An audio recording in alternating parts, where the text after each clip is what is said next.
5 disturbing true Home Alone stories. Doggy Bone, what's good? How your day going? Your morning, your evening, night, whenever you're watching this video. I'm not about to talk your ears off, about to jump right to the video. Yo, if you can check out the original, link will be in the description below, but let's go.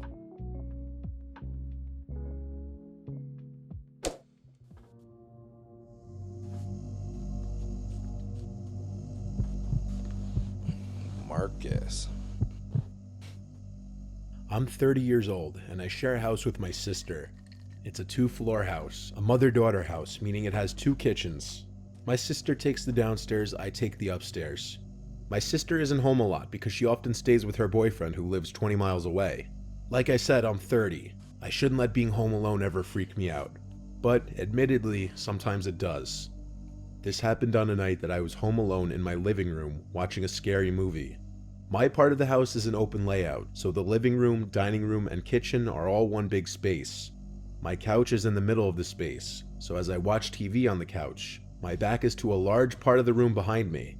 So for those a little more easily spooked, it wouldn't be the most comfortable place to be sitting alone watching a scary movie. I'll admit, as I watched in the dark room with nothing but the light from the TV to cancel the darkness of the room, I found myself glancing over my shoulder a lot. I like to think I'm not the only 30-year-old male that does that. But anyway, after the movie, I brushed my teeth, turned off all the lights in the house, then went to sleep. My sleep lasted for about 2 hours. I woke up around 1 a.m., and I wasn't sure why I woke up at first. Then I heard a voice downstairs. It sounded like my sister. It sounded like she was inside the house, so it's not like she was calling for me to open the door. But still, I knew it was my sister's voice. I bet it I didn't ain't. know what she was yelling up to me though, but I was still groggy and not thinking straight. All I could think was that she must have been calling for me, or arguing with her boyfriend. So I got out of bed and went into the pitch black hall. I turned on the hallway lights and then made my way through the living room and heard my sister's voice again from downstairs. Now I could understand her to be saying my name. I made my way downstairs in the dark, yelling back at her, "What is it?" I looked for the light switch in the foyer downstairs, but couldn't find it. I'm not lying when I say I was groggy as hell. I walked down her little hallway towards her kitchen, find a light switch, and flick it on. The light in the kitchen lights up her little apartment, including her living room. The light starts off dim and needs time to brighten up, but I still saw that there was no one down there. Not her, not her boyfriend. I went to her bedroom, but it was empty. I called her name really loudly one time. No one called back. She trying to get you to move Shortly on, after dog. I yelled, I heard something drop to the floor in my sister's bedroom, which I had just checked, and it was empty. I went back up the stairs like a little kid and went back to my bed to where my phone was. I tried to call her a few times, but she didn't pick up. I had myself locked in my room, wondering if I had just hallucinated all of that. Eventually I fell asleep, and in the morning I woke up to text from my sister asking why I called her at 1 a.m. I asked her if she was home last night, and she told me no, she was currently staying at her boyfriend's house. I went downstairs to her bedroom to see what may have fallen down on the floor, but there was not a single object on the floor that could have made that noise. I'm led to believe I hallucinated everything I heard that night, but that's what I want to believe, because the alternative would be much more horrific. I've never really hallucinated anything else, or had any kind of sleep disorders, so how vividly I heard my sister's voice, and that sound in her room, really freaks me out.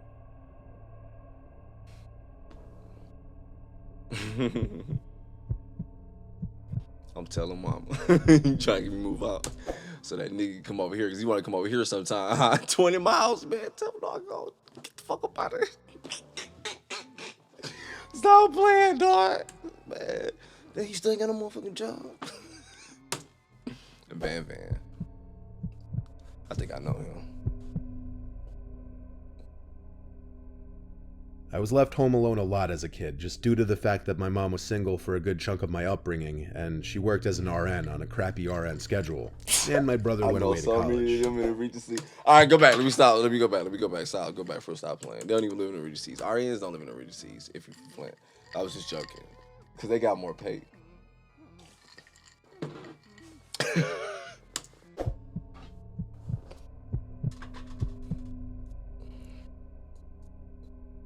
I bet you I was dropped left home alone a lot as a kid, just due to the fact that my mom was single for a good chunk of my upbringing, and she worked as an RN on a crappy RN schedule, and my brother went away to college. This was a night that my mom was working an overnight. No more playing though, for real. Let's watch the video.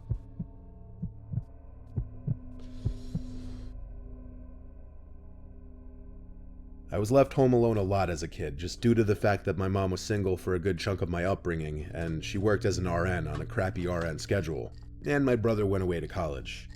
This was a night that my mom was working an overnight. It was a weekend night, so I had this girl Molly over who I was talking to, and she hung out for a while. We watched a couple movies and whatnot, and eventually she had to go home because her parents don't like her out late, so I was left alone to hold down the fort. I continued to watch TV in my room and bed. My bedroom is upstairs next to the backyard, so when someone dragged one of the chairs on the deck outside, I heard it. I got up and looked out the window, and I saw someone sitting on one of the deck chairs down below. I called Molly's name thinking it was her. After all, she'd only left under 10 minutes ago. Whoever it was looked up at me, but it wasn't Molly. I immediately pulled away from the window to hide. That was not anybody I recognized. Not in the darkness, at least. I texted a few close friends in our group chat if it was one of them messing with me. The ones who answered all said no, and asked what I was talking about. I didn't really believe any of my friends would come to my house to mess with me like that anyway. Scared shitless, but still curious, I slowly walked back over to the window to look down again, and that person was still sitting in the chair, looking up at my window. It was a he, that much was clear, and he definitely saw me. I hurried away from the window again to turn off the TV. I sat in my bed in a ball basically, with my arms wrapped around my knees. I waited in darkness for a while. I didn't even want to turn my phone screen on because I was scared he'd see the light. I didn't even want to move because the window was opened and I feared that he'd hear any movement I made. I wanted him to assume I was just no longer in the bedroom. I waited enough time. It had to be a solid 5 minutes of just sitting there. Dog, you still right I highly there, doubted that man outside could still be there. I finally mustered up the courage to get up and look out the window. I felt a little part of me die inside when I saw he was still down there, looking up at my window. Instead of running away from the window again, I tried to be brave and said down to him, "What do you want?" I then noticed his shoulders started to go up and down as if he were laughing really hard, but he didn't make any kind of audible laughing sounds at first, till I heard a slight whistling sound coming from him. It seemed like he was laughing so hard that he was wheezing. I asked him to please go away, then walked away from the window again. I went back to my bed. I was scared to call the police for some reason. The fuck you scared to I call the left my police room for? and sat at the top of the stairway listening. The back door was being pushed. He was trying to get into the house. I ran back to my room to hide again. I was 14, I didn't know what else to do. Eventually I heard the front door's doorknob being fiddled with, and the man trying to push the front door open as well. He gave up quickly, thank God. I closed my bedroom window and curtains. If our doors weren't locked, I could have been killed easily. I was skinny and weak when I was 14, and definitely not a fighter. I've been skinny all I my didn't life, leave my dog. room again that night until my mom got home around 9. I told her what happened, and her reaction was angry at me for not calling 911, and in hindsight, that was very stupid of me. One of the many things I did, or rather didn't do at a young age, that I question greatly. Stop playing, dog. Victor Fody.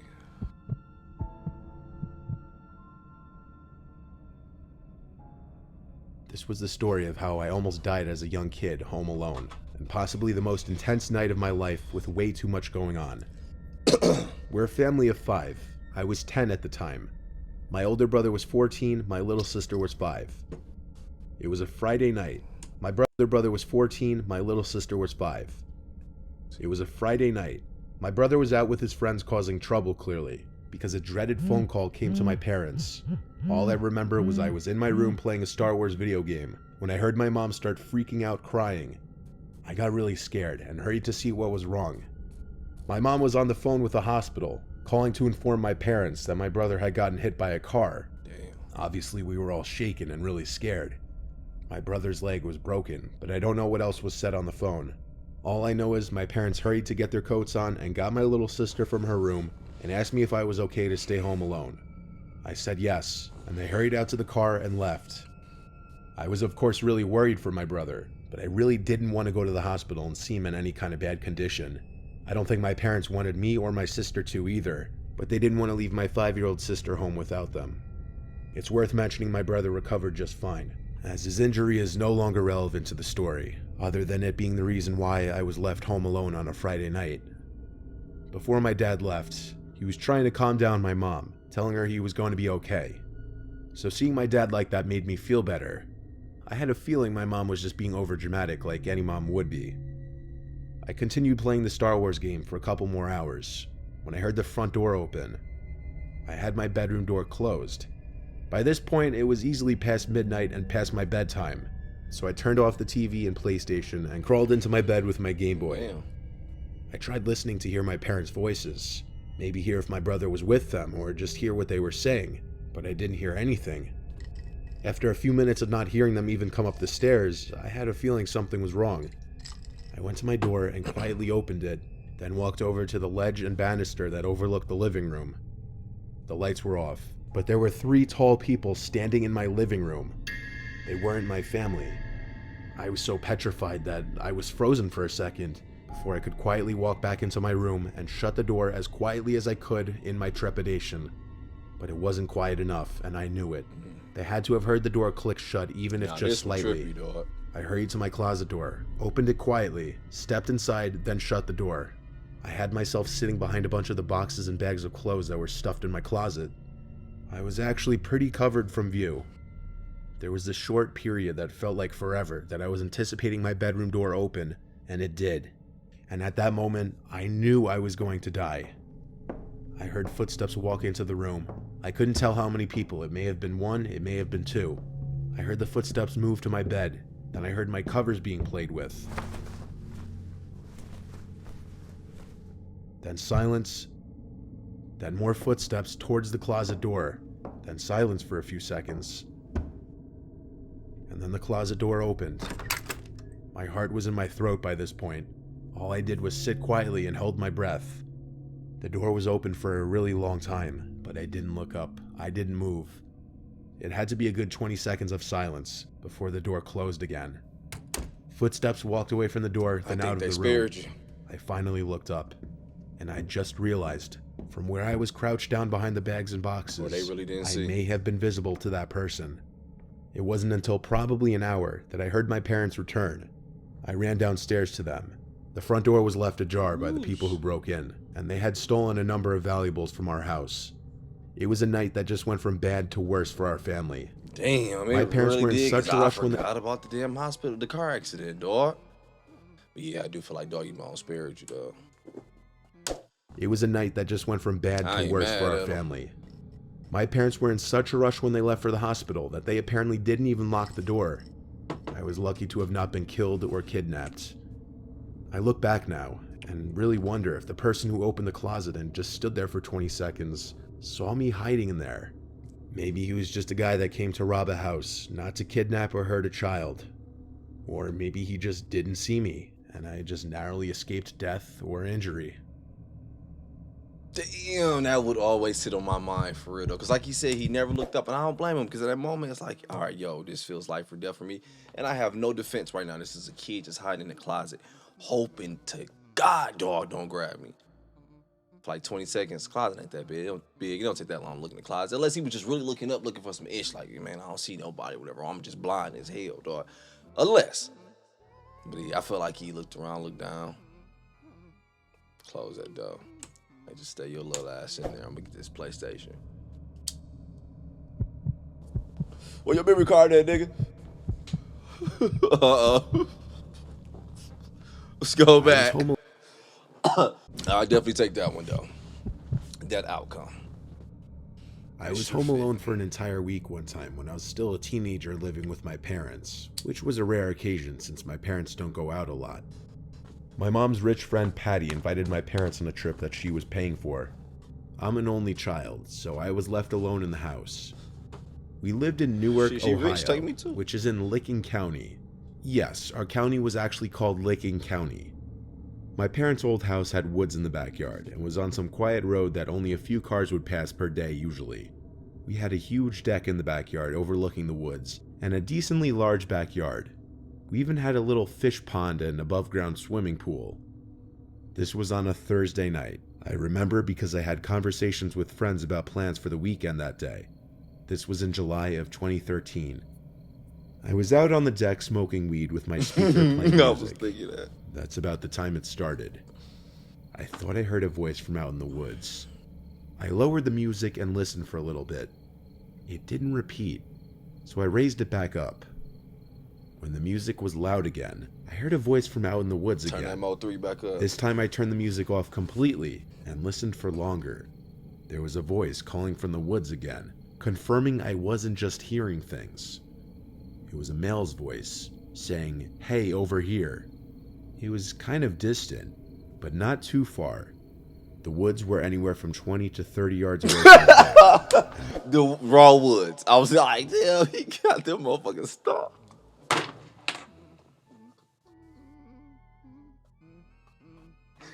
Raw woods, dog. I was thinking, I can't do that shit. I can't rock with them woods anyway. It's too much for me, dog. I swear every time I go to my partner crib, he be passing me them up. It legit look like a donkey finger, dog. I'm like, bro, this shit huge, Paul. Even real quick, we'll get back to the video. A little smoke session real quick.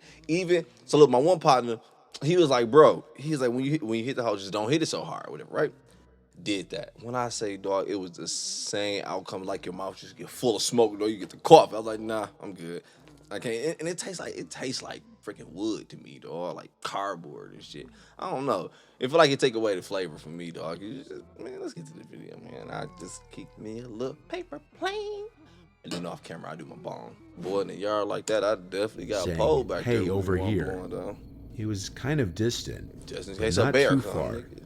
The woods were anywhere from 20 to 30 yards away from the deck, and that's where the voice was coming from. I didn't think in a million years it was someone calling out for me, though. Rather, maybe just some kids playing manhunt or something. The voice called out again, "Hey, over here, we need help." This time I realized the voice was too deep to be a kid. And when a voice yells out, "We need help," obviously that'll always be slightly concerning. I was getting a little bit uncomfortable now, because now I was questioning if these yells were directed at me. Now I heard the voice yell, "Straight in front of you, please come help us." And the voice was coming from straight in front of me in the woods. Now I had a feeling this was directed at me. I reluctantly called back, "Who is that?" And they responded, "We just need help, we're stuck in the woods." I called back, "What does that mean?" And the voice replied back, "Just please come help, straight in front of you." I got out from my seat, walked down the steps of the deck onto the grass, and proceeded towards the woods. I called out, "I'm coming, where are you?" The voice replied instantly, "Right in front of you, I see you." I replied back, "Wait, are you alone or with someone?" He keeps saying we. There was no answer this time. I stopped in my tracks about halfway towards the woods. I had a bad feeling in my gut about this. I started walking backwards, back towards the house and the deck.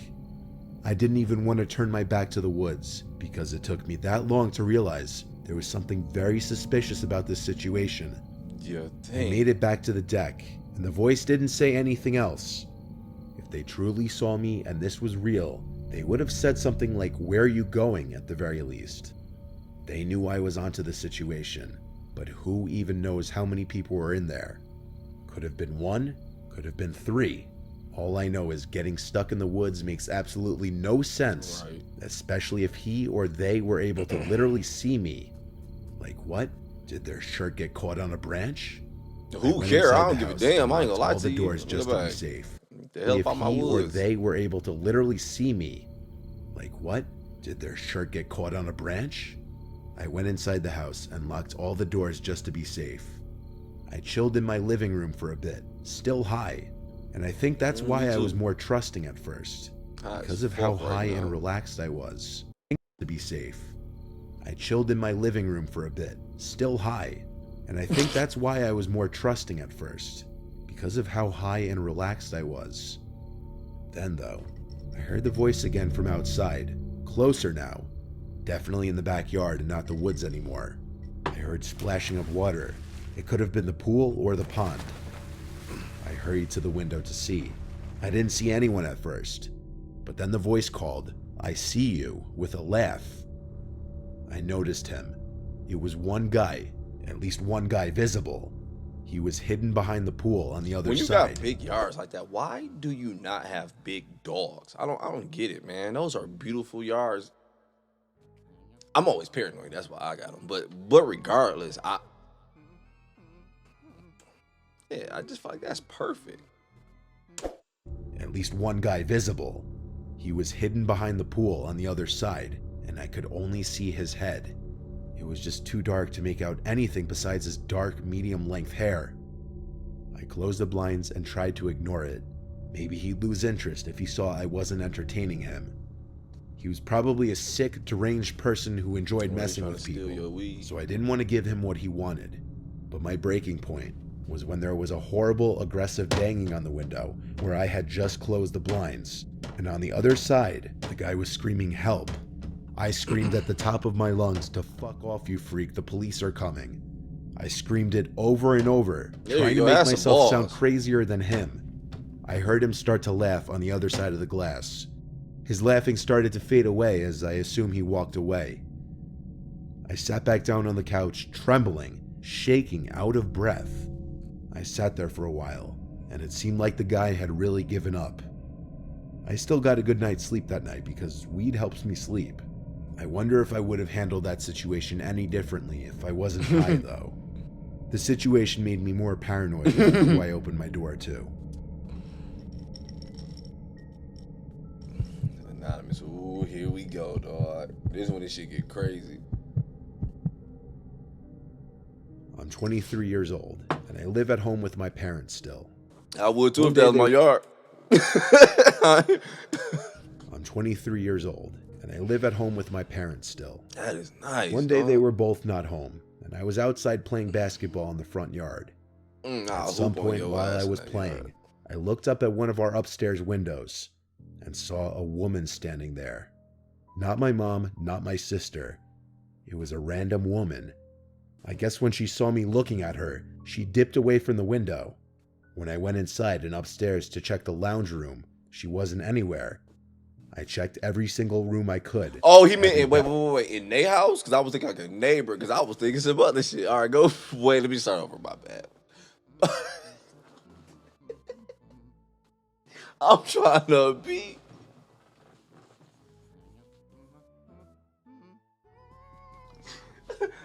I'll stop playing. Let me go back. Let me start this shit over, dog. Okay, my bad. Tripping, dog. I'm 23 years old, and I live at home with my parents still. One day they were both not home, and I was outside playing basketball in the front yard. At some point while I was playing, I looked up at one of our upstairs windows and saw a woman standing there. See, I was already trying to Not my mom, not my sister. It was a random woman. I guess when she saw me looking at her. At some point while I was playing, I looked up at one of our upstairs windows and saw a woman standing there. Not my mom, not my sister. It was a random woman.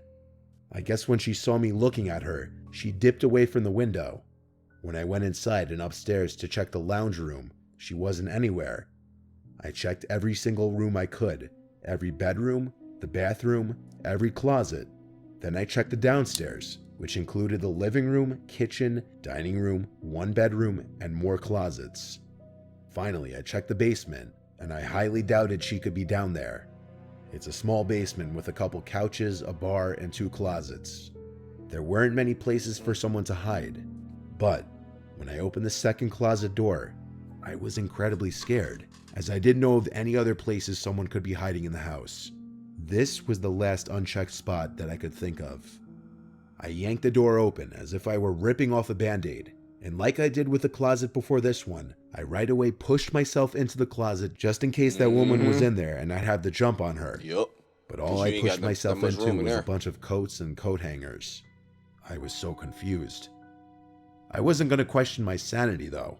I definitely saw that woman and I knew it. It wasn't the kind of thing you would just so vividly imagine. I went back to the middle floor and screamed very loud that whoever was in the house needs to get the F out. I actually screamed so loud that our next door neighbor came over and asked if I was okay. I told him that I literally just saw a woman at our upstairs window watching me play basketball. He came in and helped me search again.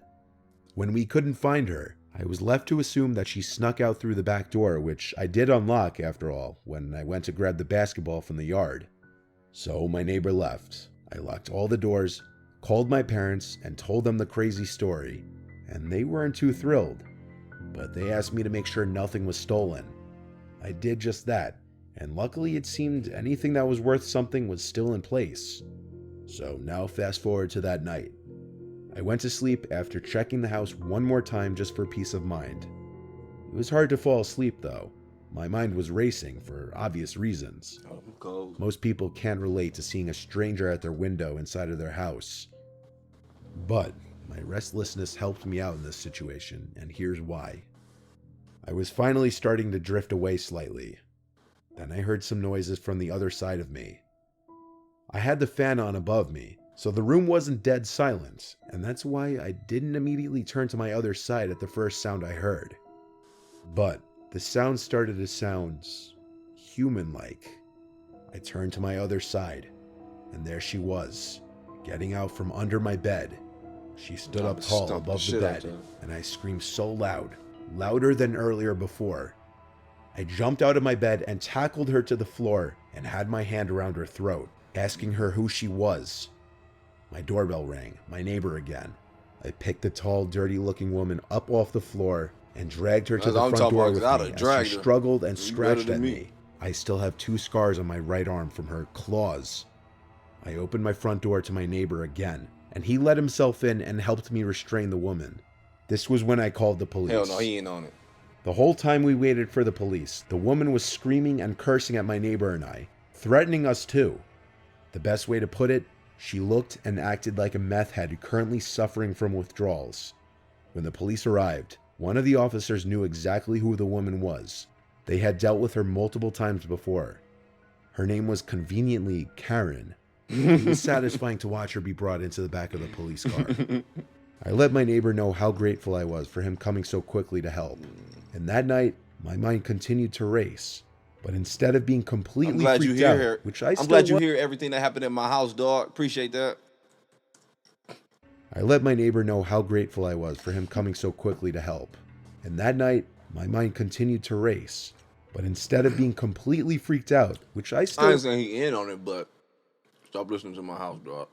My mind continued to race.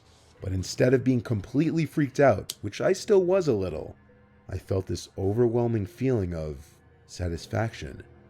And I can't fully explain why. I know why. Because when you release that anger, you let that beast out when you mad as fuck. I love the ones when you get like so mad to the point where tears come out your eye, then you fight. Those ones, dog, you do feel good, especially when word is you won. When you go back to school, they say your ass lost.